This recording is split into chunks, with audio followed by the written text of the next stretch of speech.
Design isn't something that only experts and artists with over 5+ years of experience can utilize.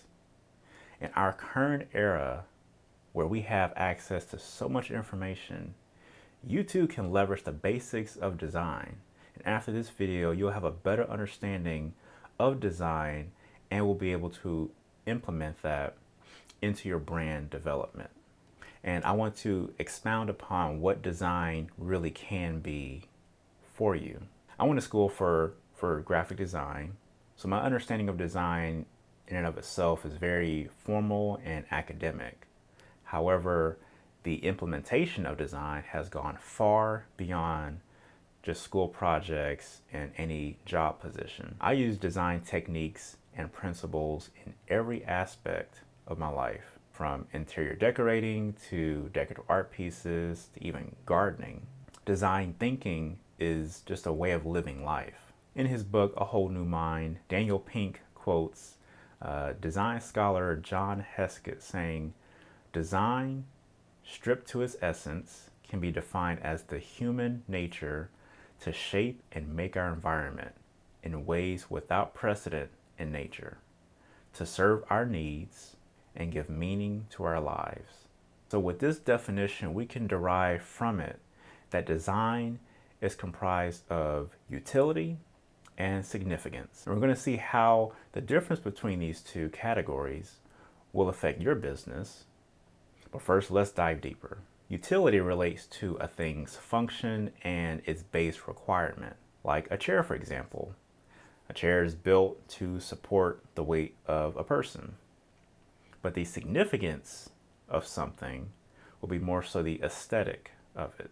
As you'll see in a moment, utility of something is fine, but the real value is the significance. And if you think about it, when was the last time you bought a chair based on its ability to hold you up? More than likely, when choosing between this chair on this website or another chair elsewhere, you bought it because of the aesthetic. How does this chair fit into the space of my living room? Does the design of this chair match the style that I'm looking to curate for my house? These kind of questions, these design thinking questions, are more than likely what provoke you to purchase this certain chair.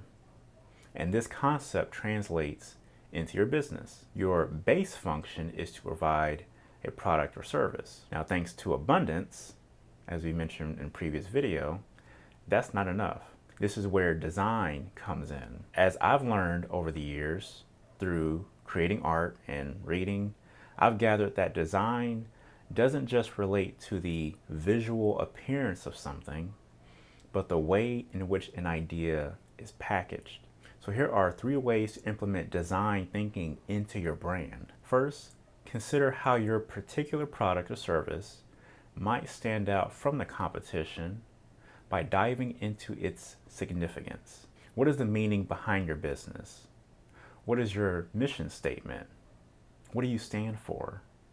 Answering these questions will help to define where you fit in your market, or at least identify what's lacking in the market. Second, create some simple designs for your brand. Now, this will be the actual technical side of designing, so you can utilize design tools to create whether your business cards, logos, your theme of colors, and type fonts. At the end of this video, I'll share with you a couple of the free tools and platforms that I use that you can to accomplish this.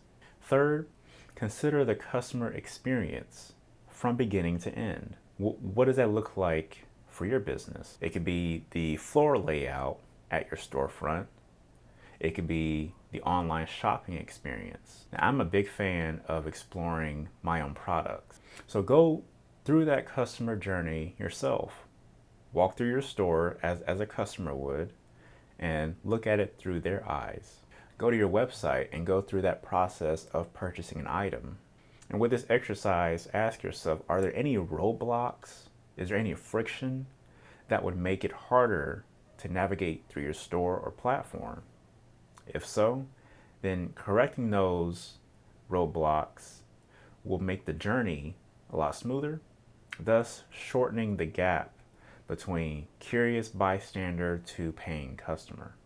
Now, I haven't touched on the technical principles of design itself in this video, but if you're curious to know more about that, the application of graphic design and how you might be able to incorporate design techniques and principles into the visuals, like we mentioned before, for business cards, logo, color, and type, leave a comment below so I can gather some interest for a future video. And as promised, two of the platforms that I like to use and have used over the years that are quick and easy to work with are Canva and Adobe Express. Now, I actually have the entire Adobe suite, so my design experience is based in Adobe Illustrator, but since they have Adobe Express, which is like the free version, I can still utilize some of those basic tools to create the imagery that I need. Each of these come with some base features that are great for beginners, and they also include plenty of templates, which is nice because it can help jumpstart that branding journey for you. You don't always have to start on a blank page. You can get some inspiration to go from there. Design, in its essence, can cover a multitude of areas in our lives, but understanding it can help us find new ways to stand out in the market. Now, to understand why it's important to stand out in a very crowded market, check out this video on abundance, Asia, and automation, and I'll see you there.